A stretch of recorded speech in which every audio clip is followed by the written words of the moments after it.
Good morning students. આપણે ધોરણ 8માં સામાજિક વિજ્ઞાન ચેપ્ટર 1 ધાર્મિક સામાજિક જાગૃતિ વિશે આપણે શીખવાના છે, જેમાં આપણે પાઠ તો પૂર્ણ થઈ ગયો છે, પણ આજે આપણે એમાં સ્વાધ્યાય વિશે શીખવાના છે. તો સૌ પ્રથમ આપણે જે પહેલો પ્રશ્નને એમાં જાણીએ. તો પહેલાં આપેલું છે કે આઝાદી પહેલાં સમાજમાં કેવા કેવા કુરિવાજો પ્રચલિત હતા. તો એનો જવાબ આપણે કહીએ તો આઝાદી પહેલાં ઈસવીસન 1947માં પહેલાં ભારતીય સમાજમાં અંધશ્રદ્ધા, વહેમ, બાળ લગ્નો, વિધવા વિવાહની મનાઈ, દીકરીને જન્મતા જ દૂધ પીતી કરવાનો રિવાજ, બહુપતિત્વ પ્રથા, દહેજ પ્રથા, કન્યા વિક્રય જેવા કુરિવાજો તે સમય દરમિયાન પ્રચલિત હતા. ચાલો, ત્યારબાદનો પ્રશ્ન આપણે જોઈએ. તો બીજો પ્રશ્ન, જેમાં રાજા રામમોહન રાયે બ્રિટિશ સરકારને કઈ કઈ ભલામણો કરી. તો રાજા રામમોહન રાયે બ્રિટિશ સરકારને ભલામણ કરતાં કહ્યું કે વર્તમાનપત્રો પરનો અંકુશ દૂર કરવો, લોકોને વાણી સ્વાતંત્ર્ય, વ્યક્તિ સ્વાતંત્ર્ય આપવું, સ્ત્રીઓને અધિકારો આપવા, ન્યાયતંત્રને કારોબારીથી સ્વતંત્ર રાખવું અને સરકારી નોકરીઓમાં ભારતીયોની વધુ સંખ્યા ભરતી કરવી વગેરે વાતોની એમણે ભલામણ કરી હતી. ત્યારબાદનો પ્રશ્ન આપણે પ્રશ્ન ત્રીજો જોઈએ, જેની અંદર કહ્યું છે કે આર્ય સમાજ માટે કઈ કઈ પ્રવૃત્તિઓ કરતો હતો. આર્ય સમાજ માટે કઈ કઈ પ્રવૃત્તિઓ કરતો હતો.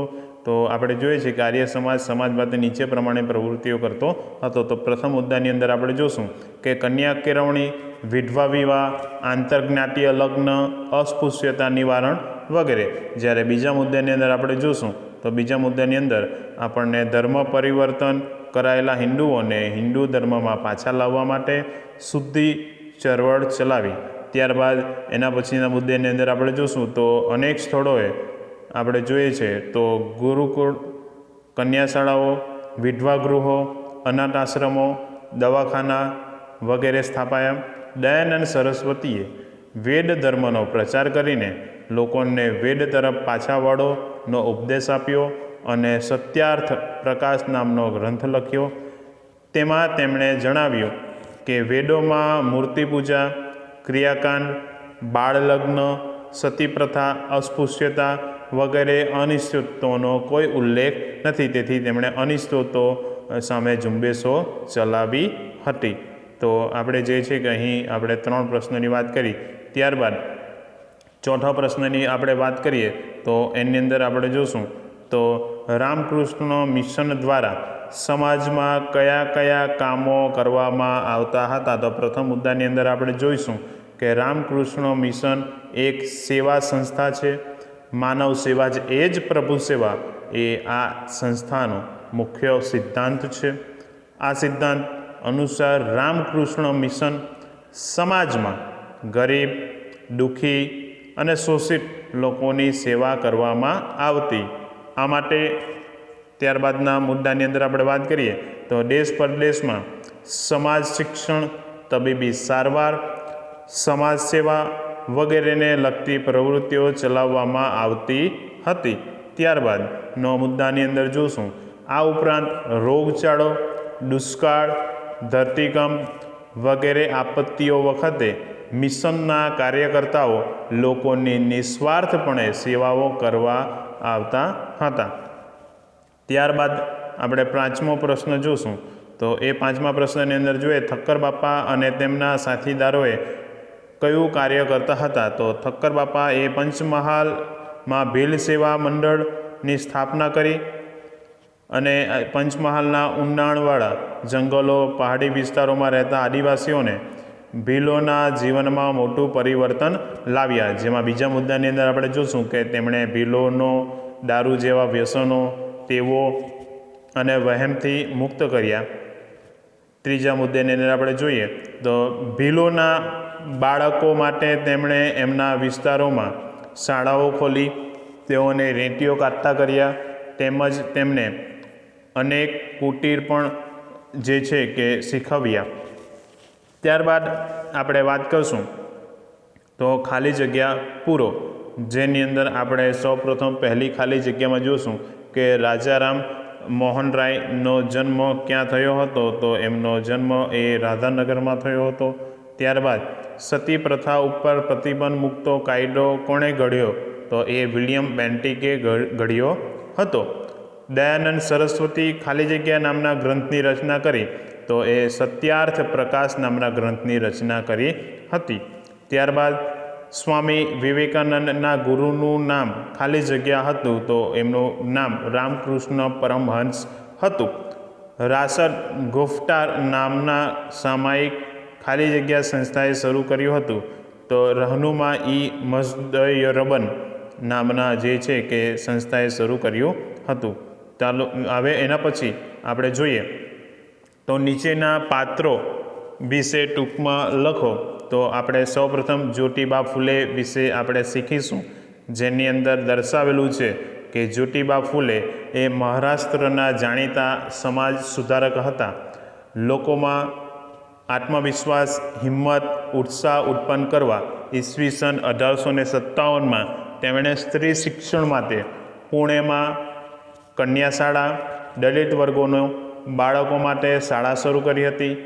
તેમણે 1873માં સત્યશોધક સમાજની સ્થાપના કરી. તેમણે દલિત વર્ગોના ઉદ્ધારના કાર્યો કર્યા. તેમણે વિધવાઓને પુનઃલગ્ન કરવા માટે સહાય કરી.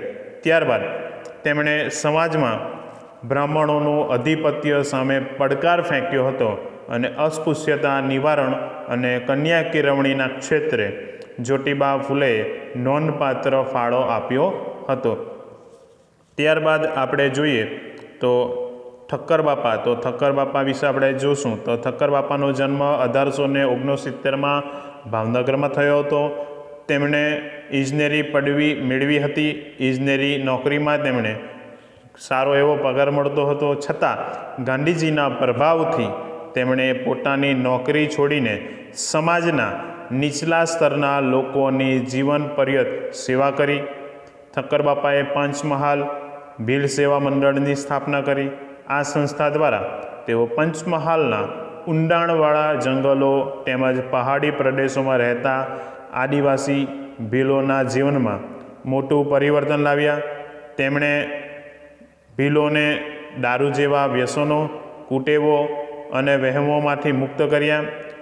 તેમના બાળકો માટે તેમણે એમના વિસ્તારોમાં શાળાઓ ખોલી,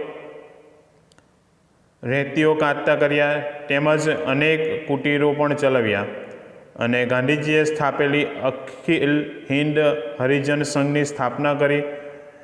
મંત્રી તરીકે ઠક્કર બાપાએ વર્ષો સુધી સેવાઓ આપી. હરિજનના ઉત્કૃષ્ટ પોતાના અમૂલ્ય ફાળો આપ્યો. તેમણે રેલ સંકટ, દુષ્કાળ, ધરતીકંપ જેવી કુદરતી આફતો વખતે લોકોને રાહત પહોંચાડવામાં પણ નોંધપાત્ર એવી સેવાઓ કરી હતી. ત્યારબાદ આપણે જોઈએ તો સ્વામી વિવેકાનંદ. તો સ્વામી વિવેકાનંદ વિશે આપણે વાત કરશું. તો સ્વામી વિવેકાનંદનું મૂળ નામ નરેન્દ્રનાથ હતું. વિદ્યાર્થી અવસ્થામાં નરેન્દ્રનાથે ભારતીય અને પાશ્ચાત્ય તત્વગ્રંથોનો ઊંડો અભ્યાસ કર્યો હતો, પરંતુ તેમના મનને શાંતિ મળી નહીં. રામકૃષ્ણએ તેમની જ્ઞાન પીપાસા સંતોષી. તેથી નરેન્દ્રનાથે રામકૃષ્ણને પોતાના ગુરુ બનાવ્યા અને સંન્યાસ ધારણ કર્યો. એ પછી તે સ્વામી વિવેકાનંદ તરીકે પ્રસિદ્ધ થયા. સ્વામી વિવેકાનંદે લોકોને દીન દુઃખી માનવોની સેવા કરવાનો અને તેમાં જ ઈશ્વરનો સાક્ષાત્કાર કરવાનો ઉપદેશ આપ્યો. તેમણે ભારતના યુવાનોના દેશમાં ભવ્ય ભૂતકાળ પ્રત્યે ગૌરવ અને ભવિષ્ય માટે શ્રદ્ધા પેદા કરી. તેમણે ભારતીયોને ઉઠો, જાગો અને ધ્યેય પ્રાપ્તિ સુધી મંડ્યા રહો એનું સૂત્ર આપ્યું. ત્યારબાદ ઈસવીસન 1893માં યુએસએના શિકાગો શહેરમાં યોજાયેલ અખિલ વિશ્વ ધર્મ પરિષદમાં તેમણે ભારતના પ્રતિનિધિ તરીકે હાજરી આપી હતી. અહીં તેમણે પોતાના ઊંડી વિદ્વતા અને સુરસાધર વ્યક્તન શક્તિ દ્વારા ભારતીય સંસ્કૃતિ અને તત્વજ્ઞાનમાં રહેલી ઉદાત્ત ધર્મભાવના, પ્રેમ ભાવના સમજાવી. સ્વામી વિવેકાનંદે યુરોપ, ઇજિપ્ત, ચીન, જાપાન વગેરે દેશોમાં પ્રવાસ કરી ભારતીય સંસ્કૃતિનો ફેલાવો કર્યો. સ્વામી વિવેકાનંદે તેમના ગુરુ રામકૃષ્ણની પવિત્ર યાદમાં 1897માં બેલુરમાં રામકૃષ્ણ મિશનની સ્થાપના કરી.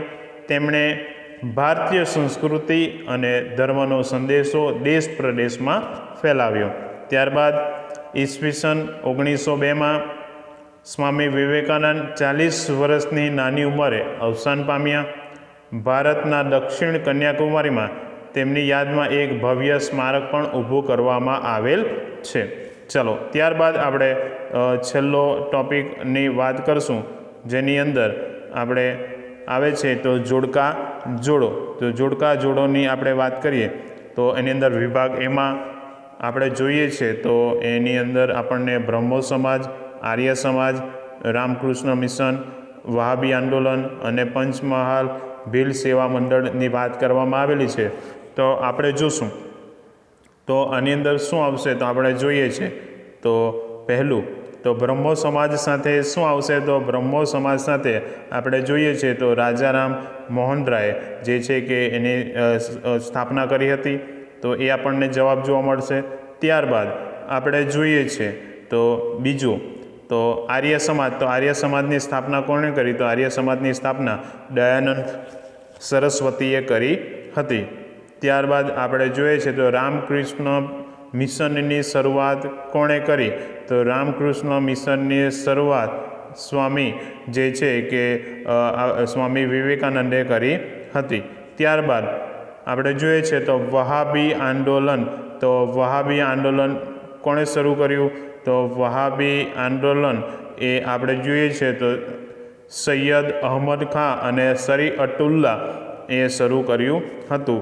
ત્યારબાદ આપણે જોઈએ છે તો પંચમહાલ ભીલ સેવા મંડળ. તો આ કોણે આની શરૂઆત કરી તો આની શરૂઆત ભીલ સેવા મંડળની શરૂઆત ઠક્કર બાપાએ કરી હતી. તો અહીં આપણો આ ચેપ્ટર પૂર્ણ થાય છે.